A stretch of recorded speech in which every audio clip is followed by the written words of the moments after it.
song in that, but I do sing. I do sing. It's your new thing. Yeah. Now it's going to be like your hook. You're not going to be able to get away from that. I'd be fine with that. I could love to find a Forever song. and ever? For every, yeah, exactly. And you have Fran McDormand with you in that one? Yes, I do. So that's a pretty nice It's wonderful. working job. Yes, it was really great. And then you have another picture with a little bit of a serious director who I can't amazed is doing a comedy. Christine Jeffs, who did Sylvia, Yes. is now doing a comedy with you, right? Yeah, it's a tonal comedy, so it's definitely got a dark, dramatic underbelly, but we hope you laugh. We hope. You know, I think. So these 3 pictures are kind of like what came out of Junebug? And Charlie Wilson's War. And Charlie Wilson's War. Yeah. So was that the choice, though, to do a supporting performance in Charlie Wilson's War? Well, I mean, it wasn't as though I was just looking. That was just the role that I was suited for in that, and I really wanted to work with Mike Nichols and the cast, and thought it was just a great experience to sort of be a fly in the wall with these legends. You know, I learned a lot, and that's what I try to do. I think I'm still a work in progress, and hope I always will be. So for me to just get to sit in those rooms, you know. So is that you suck in? Is it the performance work, or is it how they behave? Or? I think it's just the approach. I hate to use the word brave when talking about actors, especially in this day and age. But I haven't found another word. I don't have a big enough vocabulary, I guess. But the way that they approach a role with just such inhibition and dive in, you know, in the pursuit of truth, you know, yeah. And it's sort of like, oh, okay, I felt like I had permission to sort of make mistakes and discover what was true. Well, you've been kind of fearless up until now, don't you think? Yeah, well, I don't know. I think I tend to like to play characters that I can sort of hide in. So we'll see if I start to evolve into someone who is a bit truer to myself in roles, because that's terrifying to me. That's interesting, because like Phil Hoffman, his 2 roles where he's much more himself, I think, this year, and then all of a sudden he's in Charlie Wilson's War, kind of playing a character again with hair and, you know, oh yeah, he's the so big glasses. Fantastic in it. He's supposed to be the kind of like the highlight of the picture, in fact. Yeah, I really haven't seen it. I need to see it. But he's kind of amazing. And he does theater. He's more than kind of amazing. He's completely amazing. He's truly amazing. Is it your generation? I mean, is it because he's part of your generation? Is that do you feel closer to what he does? It's not that. I think it's that he does still have a theater company, and he is still so connected to the craft in a very true way. And you know, that's not the only way to go about it, but that's what works for him, and he's so true to that. He's just so authentic to who he is. And I think in a day and age when celebrity is so celebrated, it's nice to see that, and it's harder to find in younger actors, but I know it's out there. Like we were talking about, Ryan Gosling has that, and you know, I know there's a lot of actresses out there, you know, of my generation that are trying to do that. So is being celebrated yourself to a degree, even beyond the nomination, you know, just the idea that you are now officially a celebrity of note, and your name means something, has that been fun? Has it freaked you out a little bit? Is it? You know, I still have an amazing amount of anonymity in my life, in the world. Just to put up your hair so nobody sees the red? You'd be amazing what no makeup and a ponytail will do for anonymity. You know, it really, people are very confused. Like I went to more high schools in this country because there you go. You know what I mean? I look kind of ordinary, you know, and no, I'm serious. I'm sure you qualify as ordinary. But you know, with no makeup, you don't. Yeah. I don't look as though I don't present myself in that way in my everyday life. So I don't know. We'll see what happens after Enchanted comes out. Well, you're at the center of this massive thing. Yeah, no, it's and Disney's, you know, breathing it, loving it, dying over it for months now. I saw it 2 months ago is how excited they were. They started showing it forever ago because they just couldn't wait to show everybody. They were so excited. Yeah, they've been great. They've been really supportive. Way over the top. Which is great. So what is it like to be at the center of that and the knowing you know, you're already part of the media maelstrom of it, but... I don't think about it. I know that seems incredibly naive, but I don't think about it. I think recently we had the premiere two days ago. And that was a bit like, oh, okay, I see where this might be going. But we'll see, you know. I don't know if like the little girls will recognize me on the street or you know, unless their parents tell them. I don't think kids are kids aren't trying to make the connection between the actress and the character. So I don't know that I'll have, you know, the swarms of little girls I've been warned about, but because I don't think kids are looking to make that connection. They want to believe in the fairy tale. So. Well, but I think they also, you know, fall in love with you watching the movie. I mean, well, I'm sure if I walk around in a big white dress with, you know, a tiara on my head, and waving at everybody, and singing in Central Park, that'll do it. Or in Disney World, you can go to Disney anytime. And I know they've already got a girl that's playing Giselle in the Disneyland. Already? Yeah, they already have a walk around. Wow. Have you seen her? Do you have to get like approvals or? No, I'm happy. You know, I feel for them. They have to wear that white dress, so I'm like, have it. We have at it. But there was one at the premiere, and she was really good. I didn't talk to her because I knew that there would be sort of a frenzy of photogs. And I was like, oh, no. The double dip on the cover of the New York Post. Exactly. I was trying to, you know, eat kebabs with my family, which that becomes increasingly hard. To have just quiet family time without too much attention? Just in those events. Are the paparazzi, I mean, did the paparazzi chase you? Is that part of your thing yet? No, not at all. I've had Still waiting on that? one paparazzi encounter, like truly that was unique to me, and that was in Rome. Huh. And I'm so clueless about it that I thought that it was somebody from Disney because it was when we were doing the press tour, and I thought it was somebody from Disney trying to like take a picture, a group picture, because we were all coming out of this restaurant. So I was trying to gather people up. Huh. So you're making it easier for them. You were being kind to the paparazzi. Isn't that nice of me? You're going to get a really bad reputation as the nicest girl in show business. The nicest girl. No, I quickly wised up to what it was and got in the car. But I'll have Gave him the finger really fast. No, I have to tell you though, he bent down as I got into the car to try to get a picture up my skirt. And I was like, I'm wearing like a skirt down to here. You know, I was so. That's pretty horrible. I was like, you're disgusting. That's so disgusting. That is disgusting. You know? Hey. Well, maybe if you're that popular in Rome, maybe Harvey Weinstein will hear it and put you in 9. Because Catherine Zeta-Jones is out, so you know, apparently she decided not to do it. So. I'm not right for that role. No, I don't think being his. I auditioned, you know. For 9? Yeah. The musical or for the movie? For the movie. Well, for both actually. I auditioned. I auditioned for the role that Catherine Zeta-Jones is playing when they were doing it on Broadway. Interesting. Yeah, it was fun. So maybe you are appropriate for that role. I'd do anything with. This could be a deal that's coming together as we speak. I'd do anything with Rob Marshall. Are you kidding? He was. I met with him. I came out and sang for him and danced, and I had the best time. Well, maybe it was never. Well, we'll see. It's never about getting the job, you know. I mean, sometimes you want the job, but it's just about having that experience, you know. I kind of feel that way about these conversations, actually, and Do you? particularly this time of year, and now we're doing everything on video, and it's kind of like. Yeah. It's just. I mean, I've been doing it for years, just without a camera, and you know, and the experience of that for me is so fun.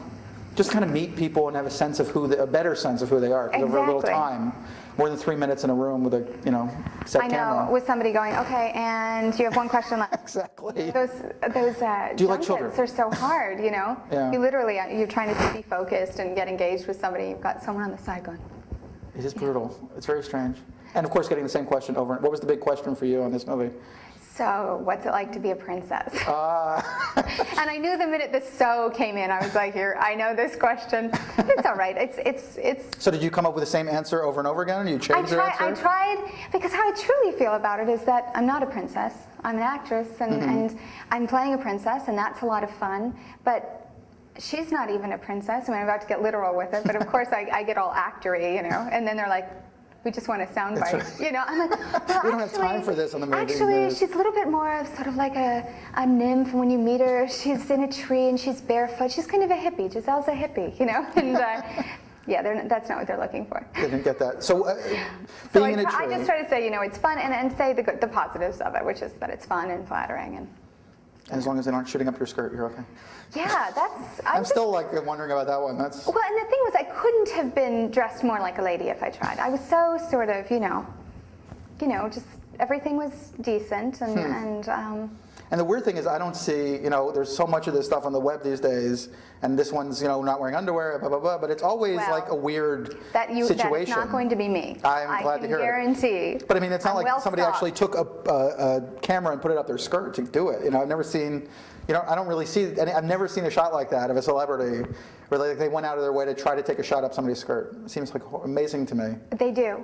Stunning. How do you think they get those shots? Well, I guess if somebody's getting in a car and you're taking 50 shots, with a speed dial and you find one. Well, if you think about it, they're also, I guess, in SUVs, which is different. That puts you at a different, I don't want to. It's all a technical I don't want to think about it. Yeah. I just don't need to think.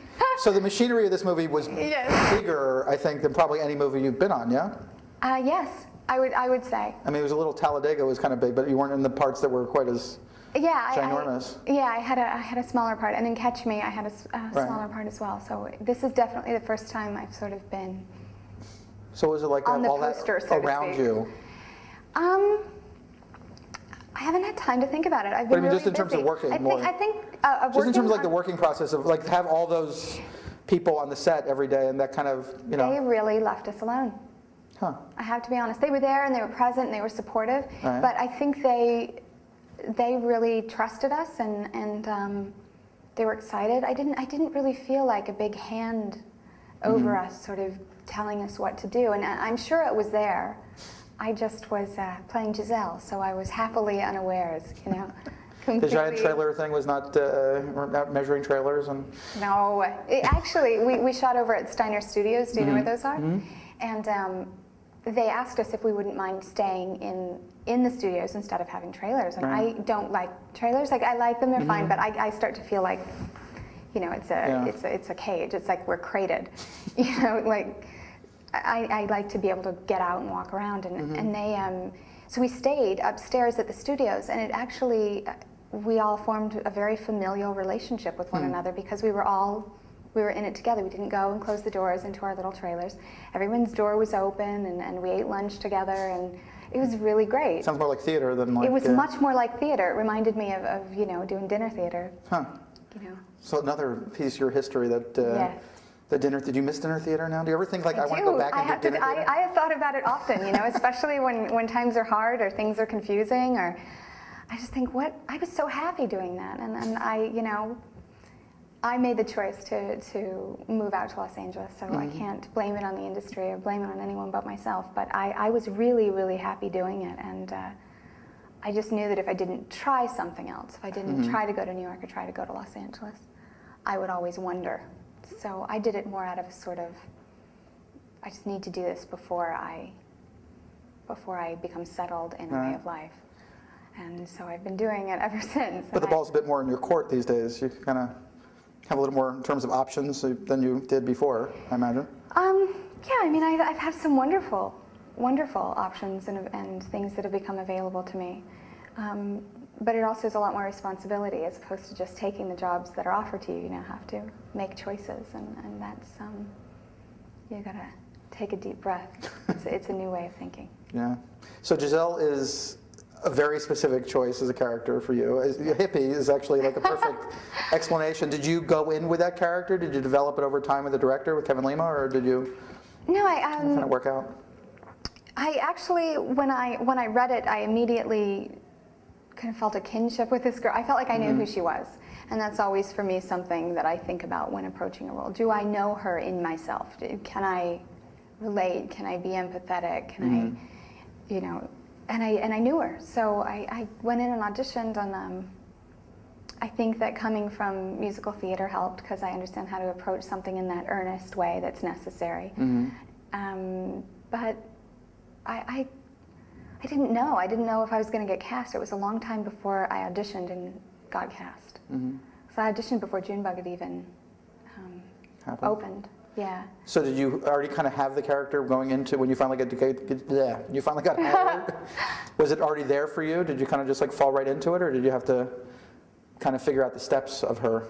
Well, I had how far to go, had to figure out, yeah, I mean, that's always a delicate thing because you can end up with egg on your face, and I do at times, and you just have to go, okay, there's a little egg on my face, and that's all right.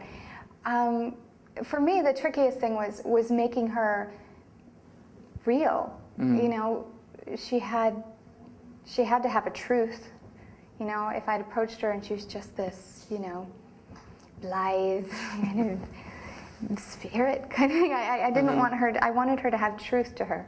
And so I think trying to approach it like that, and then her transition, which is into becoming sort of more real, that's more what I paid attention to than sort of getting the Disney thing down, because I felt like that was something that I understood.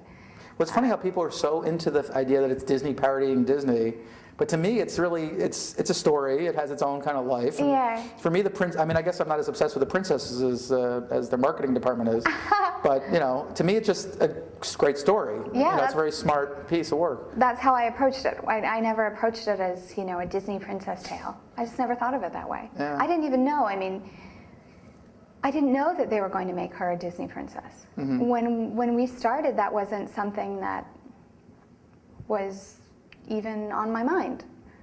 You know, had it not turned out well, and if people not responded, who knows? Yeah. So it wasn't really even on my mind. I didn't even know that they had like princesses separate. I guess they're doing a series of movies or whatever. But I didn't know there was like a whole thing about the Disney princess. It's like the princess line, I guess. Yeah.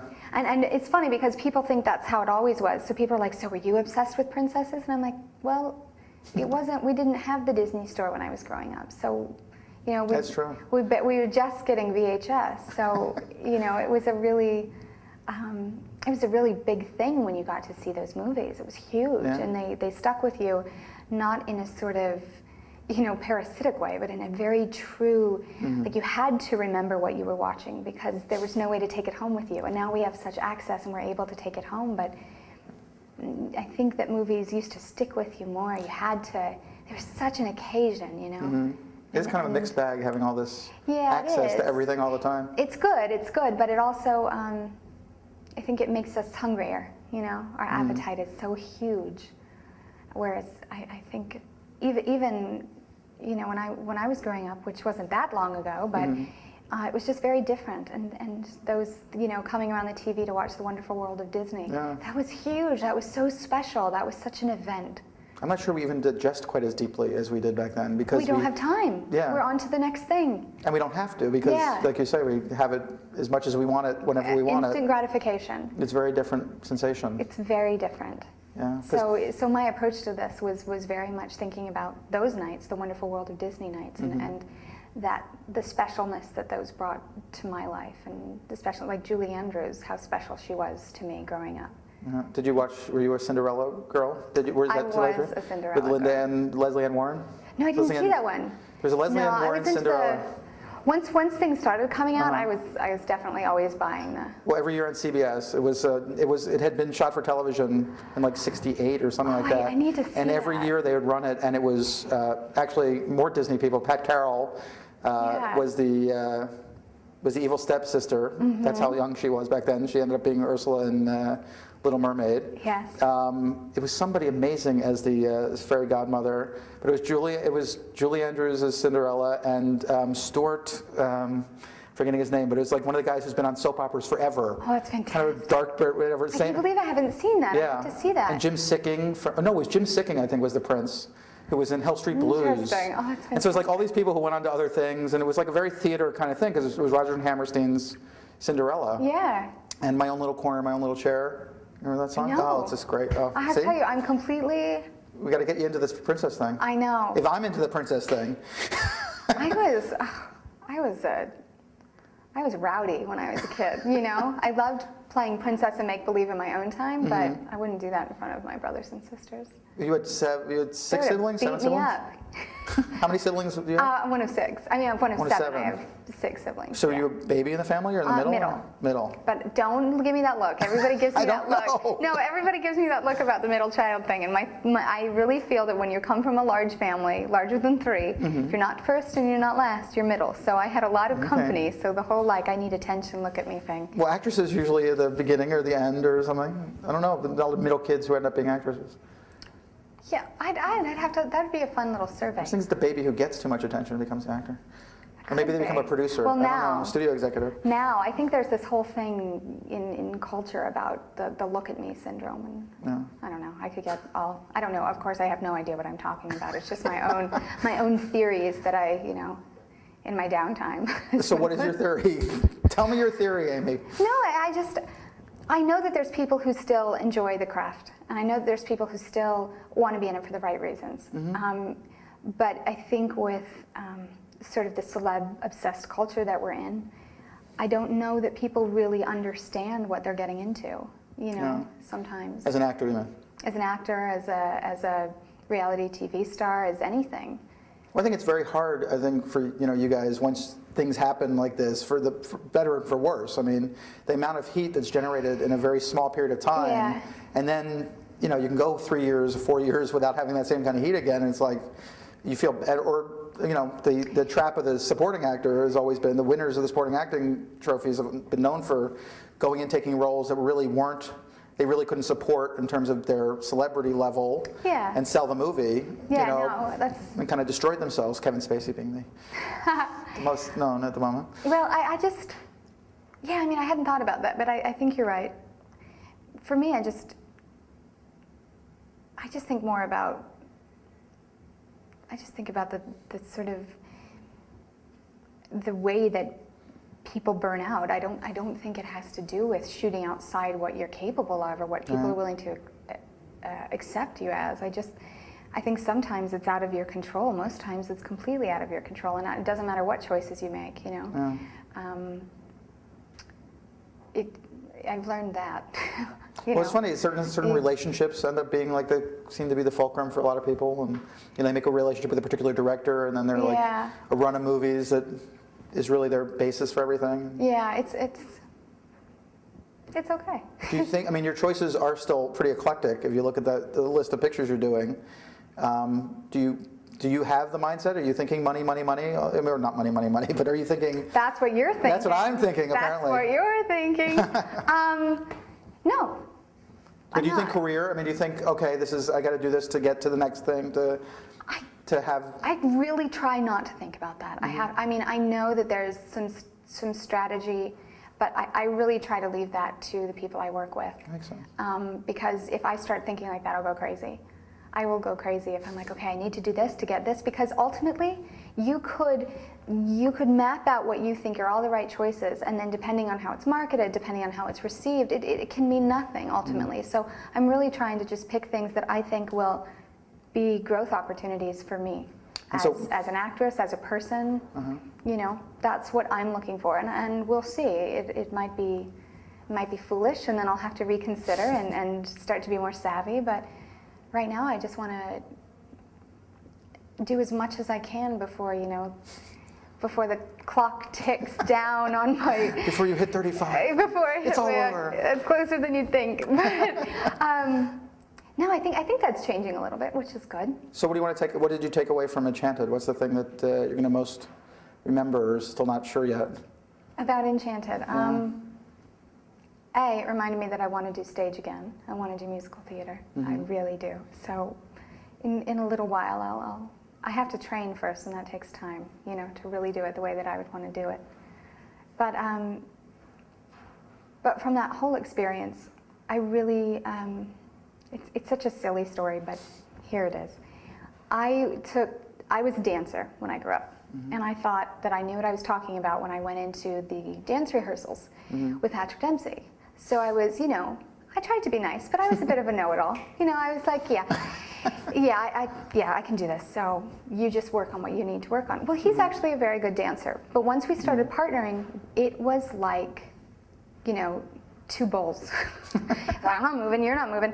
And finally we learned how, I lost a lot of toenails. I really did, because I refused to you're wanting me to step off the music, and I don't want to step then, And this ballroom expert came in to watch us a couple days before we did it.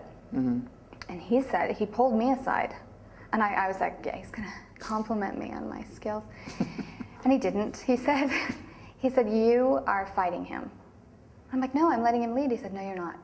And he said, look, I get it. But what you need to remember is that you are dancing your own dance. You're just letting him lead you. You're just letting him guide you. And in a weird way, that sort of became a huge thing in relationships and friendships in my life. I really thought about it. I'm like, what else do I think I know about? And I think I'm letting the other person, guide me or lead me, when really I'm not. And for me it was letting go of control. And that little, we all have it, that little thing we hang on to, and we're like, okay, I'll let you have all of this, but I'm keeping this to myself. Well, what if I could still dance my own dance, still do things my way, but invite other people to be a part of that and to guide me and share with people who I really, it really made me think about myself. Yeah. I know it's, no, I forget how he phrased it exactly, but it was you still are dancing your own dance, even he's just telling you where to go, it was that kind of idea. Which ironically is kind of a little bit what the movie's about. It is, and it became this big thing, and I really think about that all the time. Well, it's lovely. Well, thank you. Thank you for still being sweet. I've got my clock. I know, you got to go to your TRL right away. Go, go, go. I know.